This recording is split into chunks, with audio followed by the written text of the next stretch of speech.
Mis amados, vamos entonces a continuar con la exposición de la palabra en el Evangelio de Marcos. Ya nos vamos acercando cada vez más a la cruz y hoy vamos a hacer nuestra lectura en el capítulo 15 a partir del versículo 1 y dice así la palabra del Señor.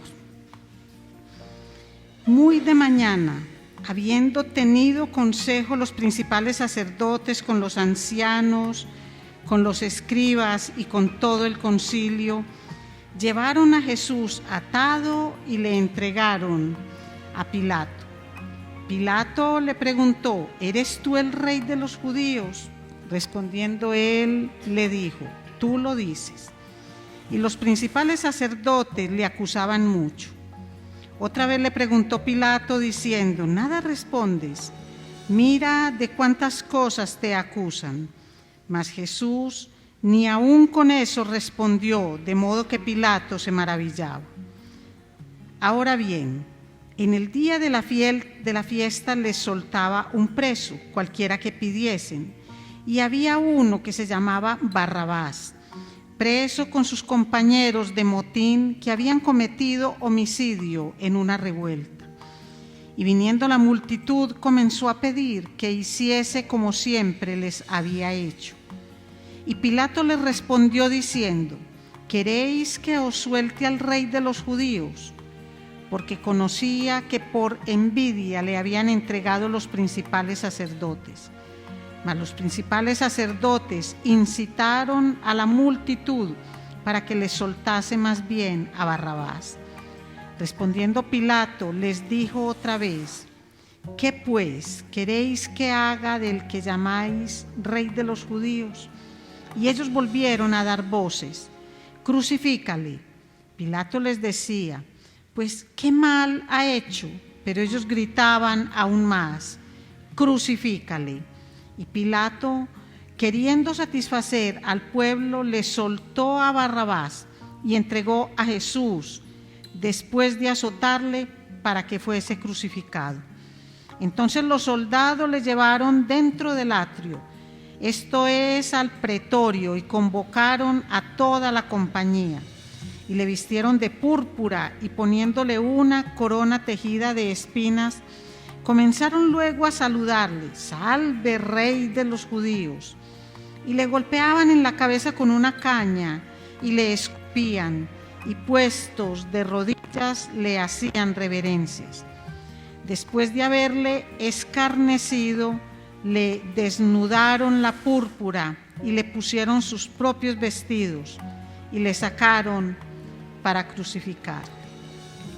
Mi Señor, que sea tu Espíritu Santo, Señor, conmigo de una manera muy especial,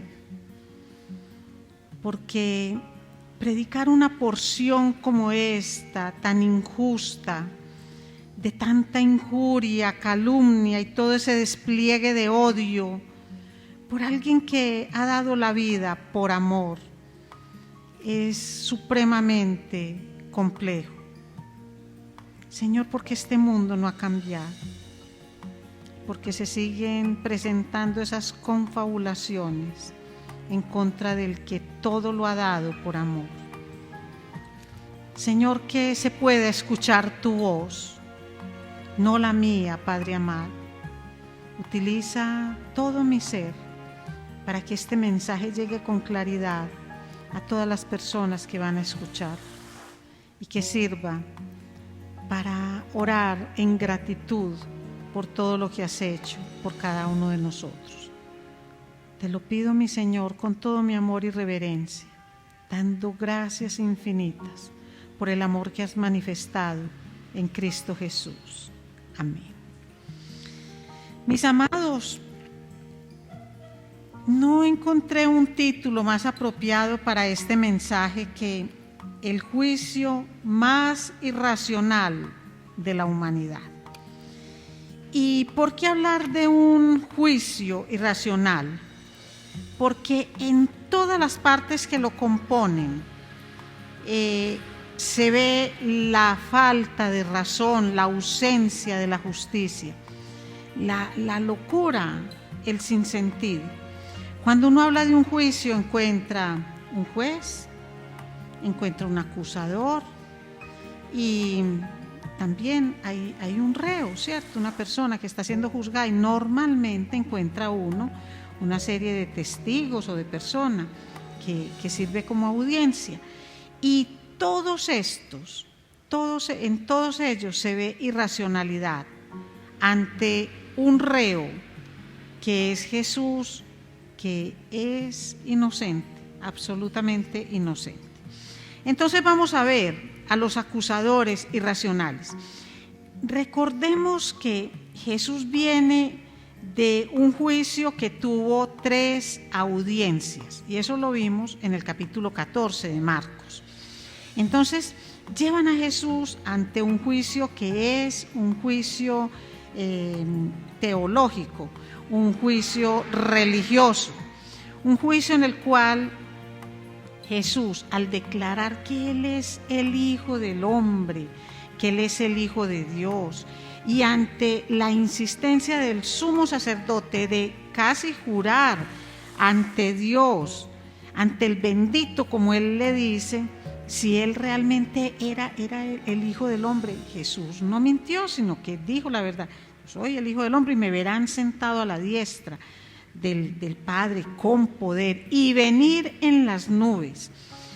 Cuando Él dice eso, el sumo sacerdote rasga sus vestiduras, lo declara un hereje que está blasfemando, y la paga del pecado de la blasfemia es la muerte. Pero ojo, la muerte por lapidación. Es de esa forma como era la muerte para quien blasfemaba. Entonces, estos acusadores, ¿qué es lo que ellos quieren? ¿Y por qué yo digo que son unos acusadores irracionales? Porque ellos son infames. Primero que todo, cuando ellos en las vísperas de la celebración de la Pascua lo que debían estar era ocupados en los asuntos de Dios, ¿en qué los vemos ocupados? Los vemos ocupados en llevar a Jesús a un juicio político para que en este juicio político ratifiquen la condena de muerte. Y uno entiende eso cuando conoce lo que son las relaciones políticas entre los judíos y los romanos. La potestad para llevar a alguien a la muerte esa sentencia debía ser ratificada por el gobernador romano. El Sanedrín era la máxima autoridad entre los judíos y ellos, según las leyes judías, podían emitir juicios, pero cuando tenían que ver con juicios como de muerte, tenían que ser ratificados por el gobernador romano. Eso es un asunto político que debemos tener muy en cuenta para que veamos por qué de un juicio religioso pasan a Jesús a un juicio político que también tiene 3 audiencias. Y todo eso es en muy poquitas horas. Eso fue un juicio exprés, porque era necesario que eso todo se hiciera y que inclusive Jesús fuera llevado a la cruz antes de empezar el Sabbat, porque los sacerdotes, todo el Sanedrín, ellos tenían la firme intención de matar a un justo, pero cumplidores de la ley sí eran. Estaban maquinando un asesinato, pero que no excediera las normas del Sabbat y de todas las normas judías que tenían que respetar. Entonces ahí vamos viendo todo lo que es la hipocresía de ellos. Los llevan entonces ante Pilato. Y ellos continúan con esa idea homicida. Ellos no llevan un testigo que diga que Jesús hizo algo bien, no. Ellos hicieron un juicio completamente arbitrario y lo van a llevar hasta el final. Inclusive, miren con el argumento que ellos llegan. Si ellos van ante un gobernador romano y le dicen, es que le traemos a este hombre porque blasfemó contra nuestro Dios, ¿qué va a decir el gobernador romano? Pues júzguenlo según sus leyes, que fue lo que inicialmente Pilato dijo. Háganle, infringió una norma de ustedes, entonces ustedes mismos emiten el juicio. Y dijeron, pero es que no es solo eso, es que él incitaba al pueblo en contra del César, porque decía, no paguen tributo al César. Cuando uno lee en el Evangelio de Lucas, en el capítulo 23, versículo 2, ahí vemos que ellos llegan a mentir, porque dicen que Jesús incitaba al pueblo, lo cual es absolutamente falso. Si nosotros leemos unos capítulos antes en el mismo Evangelio de Lucas, en el capítulo 20, vemos que a él sí lo cuestionaron con respecto al tributo al César y le dijeron, Señor, ¿es lícito dar tributo al César? Y él dijo, muéstrenme la moneda. Y dijo, ¿de quién es la inscripción? Del César. Entonces, den al César lo que es del César y a Dios lo que es de Dios. Él nunca dejó de pagar el tributo, nunca dejó de hacerlo, ni incitó para que no lo hicieran. Pero estos acusadores irracionales tienen que llegar ante el gobernador con una causa política. Por eso es que Pilato se vinculó a este proceso y le preguntó a Jesús. Empieza a hacerle cuestionamientos y el primero que le dice es, ¿eres tú el rey de los judíos? Y respondiendo Jesús, ¿qué le dijo él a Pilato? Tú lo dices. Es decir, sí, es cierto, lo soy. Pero a medida que los sacerdotes iban aumentando en las quejas contra él, en las mentiras, en las acusaciones, Pilato descubría lo que había en el fondo de eso, porque Pilato inclusive se llevó un momentico a Jesús, habló con él. Cuando no le encontró nada, les dijo, yo no encuentro ninguna causa por la cual juzgar a este hombre, pero ellos insistían y fueron aumentando en lo que eran sus medidas, sus mentiras, las acusaciones, la presión que ejercían contra Pilato. Entonces uno empieza a ver lo que es el carácter de Pilato. Pilato busca primero la conveniencia que la justicia. Pilato lo que necesita es cumplir con el rol para el cual fue asignado. Él es gobernador de esa provincia, pero él no vivía en Jerusalén. Pero cada que se iba a celebrar la fiesta de la Pascua y de los panes sin levadura, él venía y se radicaba ahí, porque era como la responsabilidad de él que no se presentaran revueltas entre los judíos por la celebración de las fiestas. Tenía que garantizar que había paz. Entonces, eso es lo que Pilato en este momento tiene. Él es un hombre que busca su propia conveniencia, es un hombre que es cruel, es tirano, pero es un hombre que no tiene un carácter definido, porque si él reconoce que Jesús es inocente, pues eso es lo que le tiene que decir a esta gente y punto, ponerle punto final como veredicto. Él es inocente y aquí no hay nada que hacer. Pero ¿qué hace él?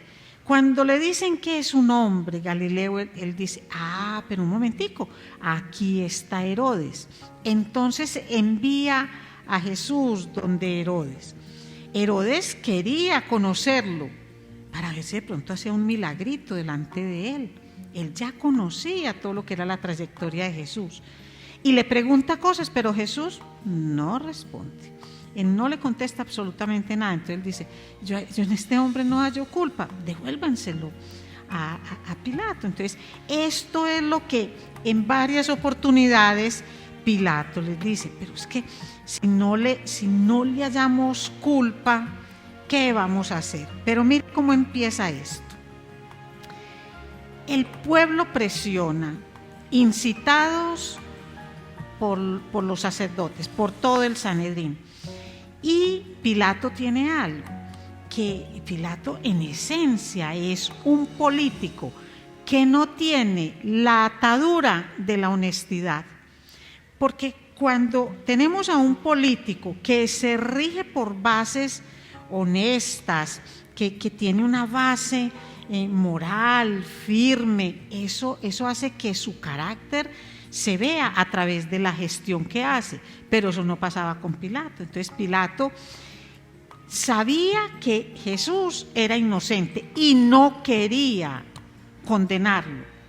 Y mucho más después que recibió la notificación de la esposa de él, donde le dijo: con este hombre no te metas. Y Pilato era supersticioso. ¿De dónde sacamos todo eso, mis amados, que no lo leemos en Marcos? Es que este episodio se encuentra en todos los evangelios, en los 4 evangelios, y cada uno da un detallito. No que el uno esté equivocado, sino que añade un detallito que permite construir, como reconstruir más bien todo lo que ahí sucedió. Entonces, Pilato no lo quiere condenar, sabe que es inocente, pero Pilato quiere congraciarse con los sacerdotes, porque si él tiene a los sacerdotes del lado de él, más posibilidades hay que no se presente una revuelta.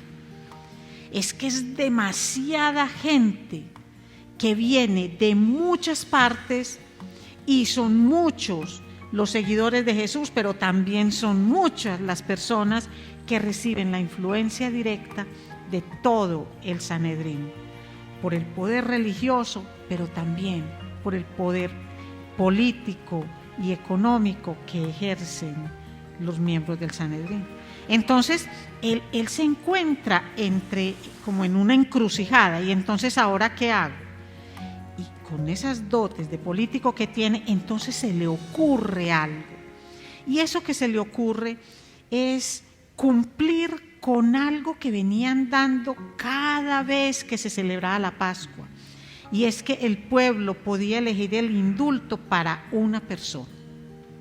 Ellos lo elegían. Entonces, este hombre con estas dotes de político dijo: no, aquí está la solución. Voy a poner frente a Jesús la posibilidad de liberar al más perverso y peligroso de los reos que hay en este momento, que de hecho iba a ser crucificado. Entonces, por eso dijo: elijan ustedes. ¿Libero a Jesús, en quien no hallo culpa, o libero a Barrabás? Esa es como lo que piensa Pilato. Y él dice: esta gente tiene que ser inteligente, porque esta gente, ¿qué va a querer que un asesino ande suelto? Estas personas que van a querer que un revoltoso, peligroso ladrón esté haciendo daños cuando en este momento ya ha sido juzgado y es reo de muerte.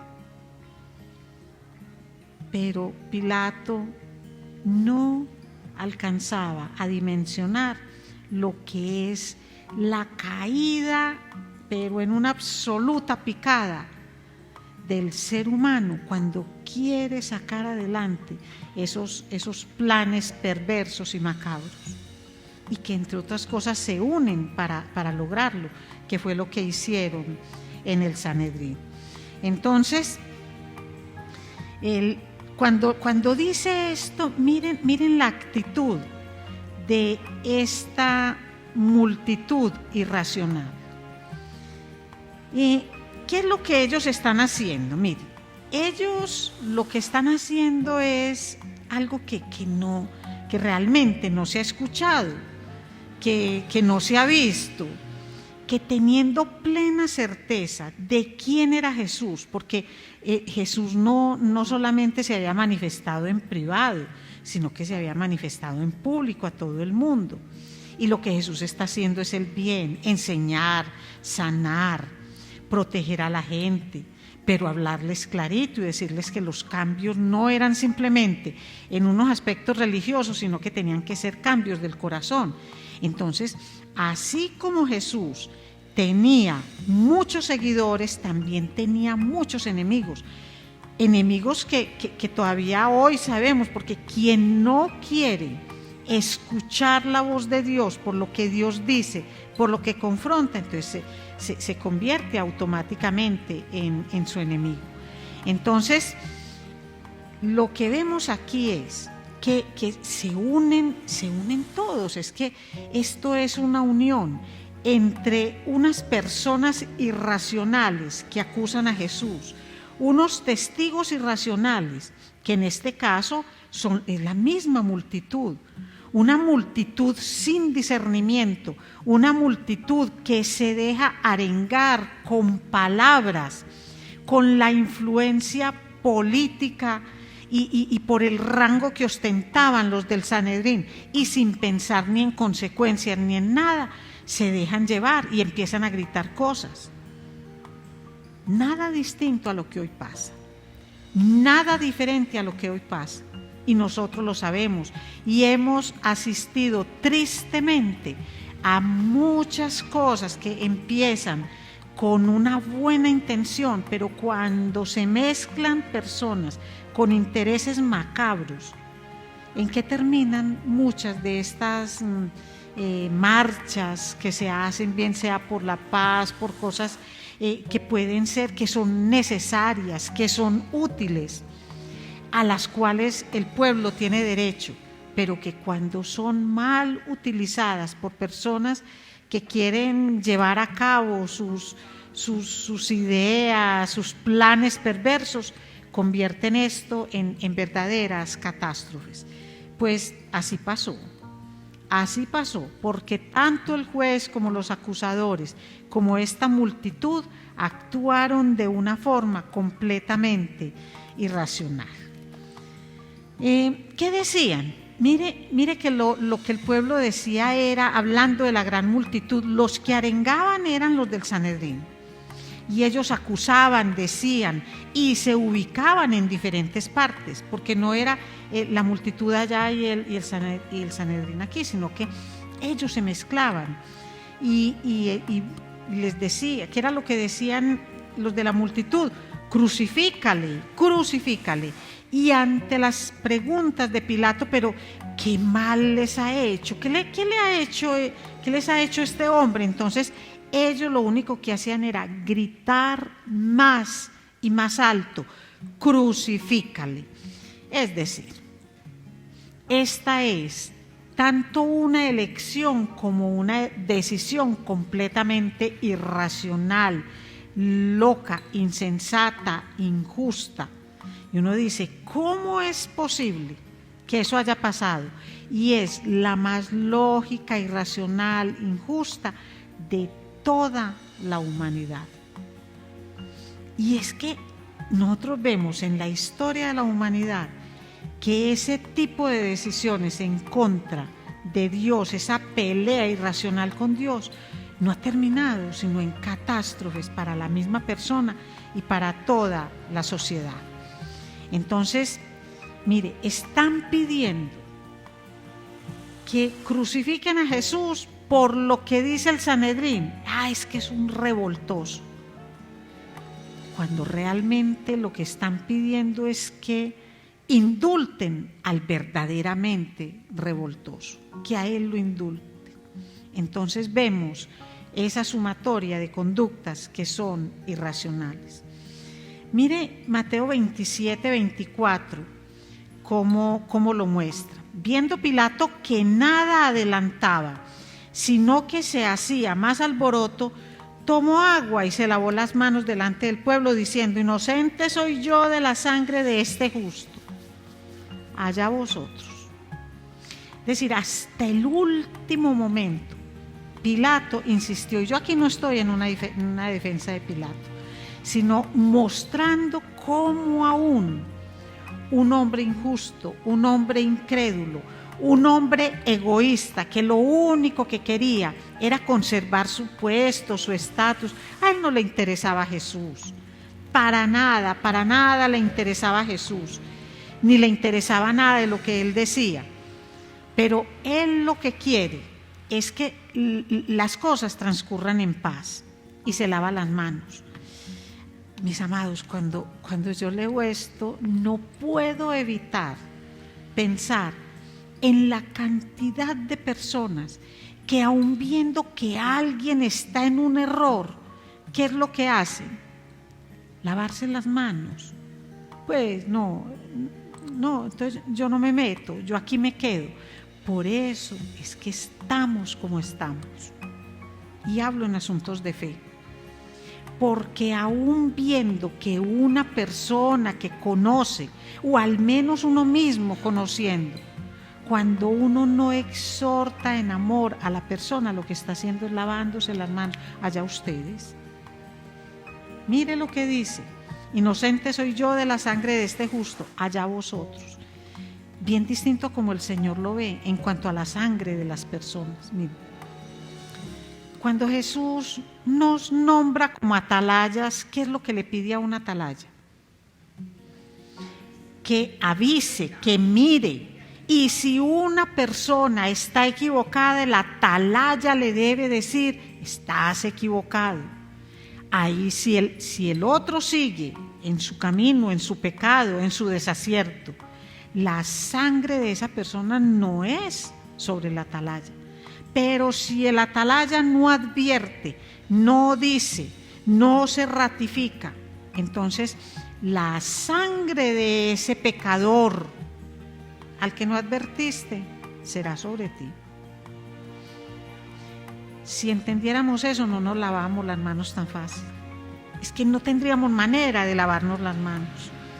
Entonces, que Pilato se haya lavado las manos no lo hace inocente de sus injusticias. No lo hace bueno ni salvo, ni lo hace el héroe de esto. Es un juicio donde él es un juez completamente irracional, porque es un juez egoísta que no está pensando sino en su propio bien.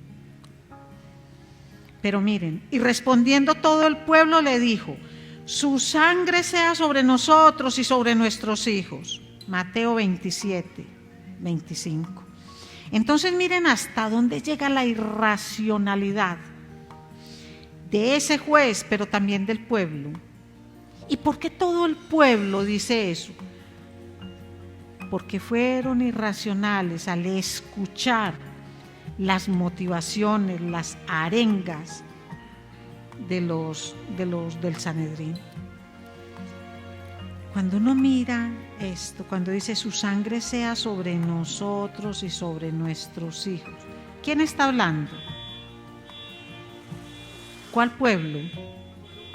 Pueblo judío. ¿Cuál es el pueblo judío?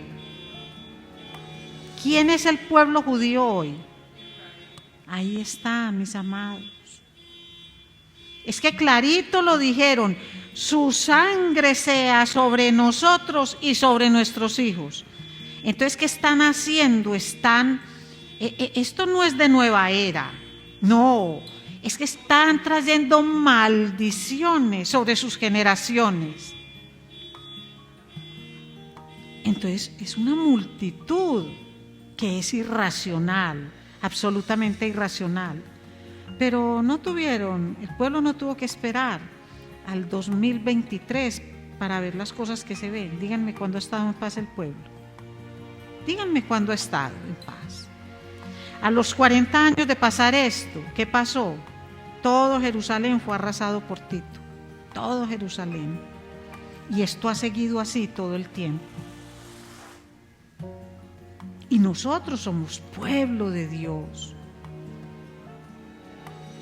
Y nosotros muchas veces hacemos de esta manera: su sangre sea sobre nosotros y sobre nuestros hijos. Jesús murió en la cruz para el perdón de los pecados, pero peco. ¿Y qué estoy haciendo? Es como si lo volviera a crucificar. Que su sangre sea sobre mí, sobre mis hijos y sobre mis nietos. Pero es que yo no lo digo de esa manera. Pero hago vana la sangre de Cristo en la cruz. La tengo por nada. Es como si lo estuviera crucificando. Y miren el castigo irracional. Y Pilato, queriendo satisfacer al pueblo, le soltó a Barrabás y entregó a Jesús. Aquí lo que está haciendo es indultando al asesino y asesinando al justo. ¿A qué se les parece eso? Piensen nada más un momentico en Barrabás. Cuando Barrabás escuchó eso y llegó a la casa, ¿qué pudo haber pensado Barrabás? Uy, de la que me escapé. En este momento hay uno en la cruz, cuando el que tenía que ir a la cruz era yo. El justo por el injusto. Eso es una ilustración. Eso no quiere decir que así se da la salvación, no, pero es una ilustración de esa salvación, porque es que Barrabás no pidió, Barrabás no muestra que se arrepintió, que pensó cosas, pero solamente piensen en eso. Es que a la cruz fue el justo, el que no tenía pecado, el que no hizo nada. Y a comer pancito caliente. Llegó el injusto a su casa, tranquilo. Yo creo que ni él se la creía. ¿Cuándo? ¿Cuándo la iba a creer si ya había sido juzgado? Asesinato, robo y revuelta al pueblo. Todos los pecados que castigaba el imperio. Y Pilato queriendo satisfacer al pueblo.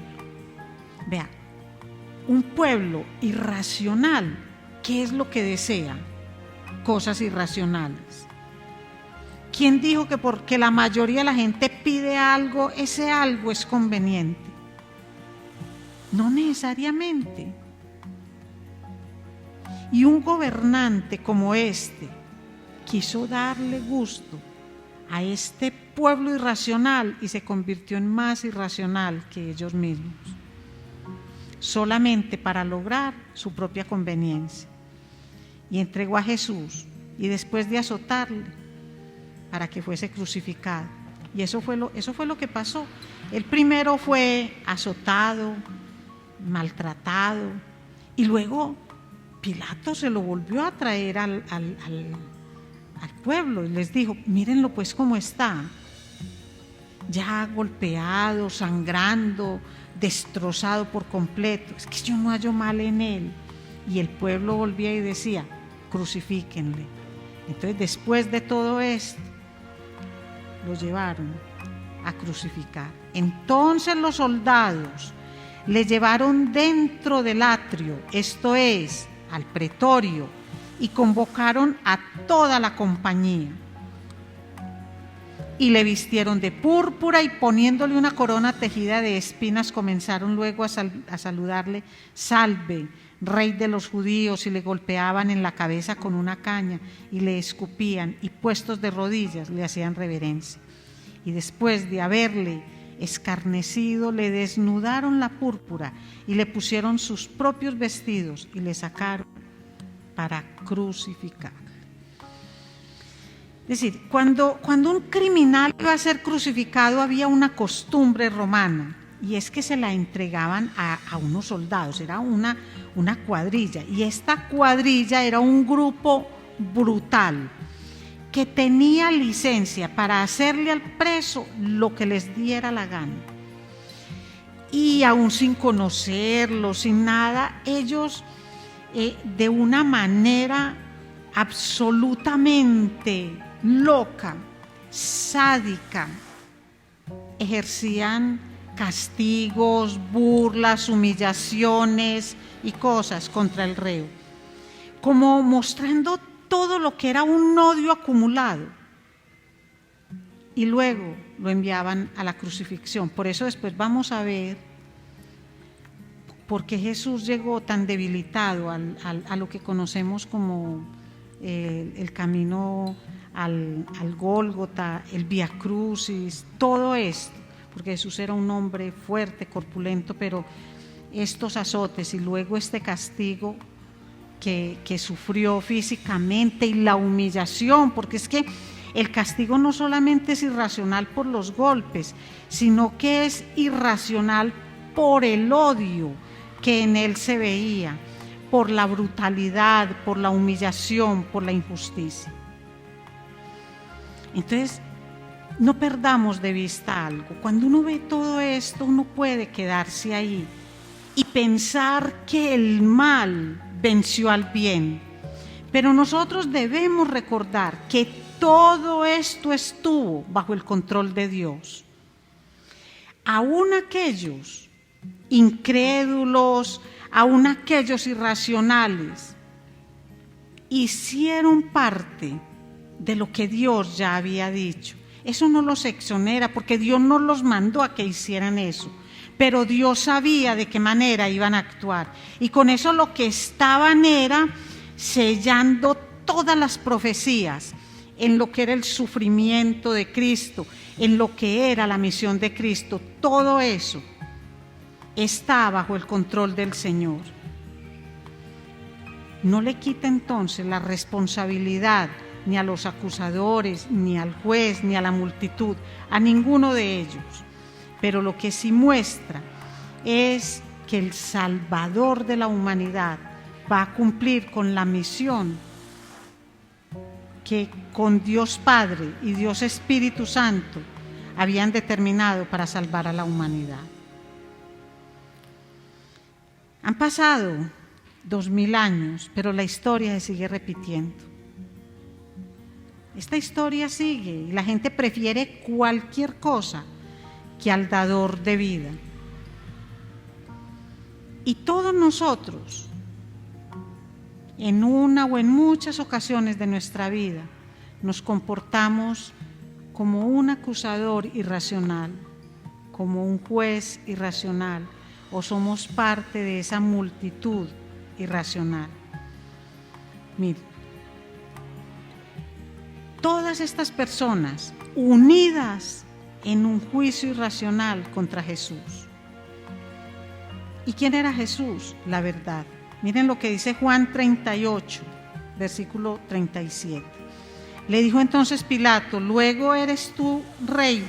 Respondiendo Jesús: tú dices que yo soy rey. Yo para esto he nacido y para esto he venido al mundo, para dar testimonio a la verdad. Todo aquel que es de la verdad oye mi voz. Le dijo Pilato: ¿qué es la verdad? Y mis amados, esa no es la pregunta que se hace la humanidad. Toda la vida, ¿qué es la verdad? Y la Biblia nos muestra en muchos episodios de la historia humana lo que es la hostilidad de la humanidad contra la verdad, la hostilidad de la verdad contra Dios.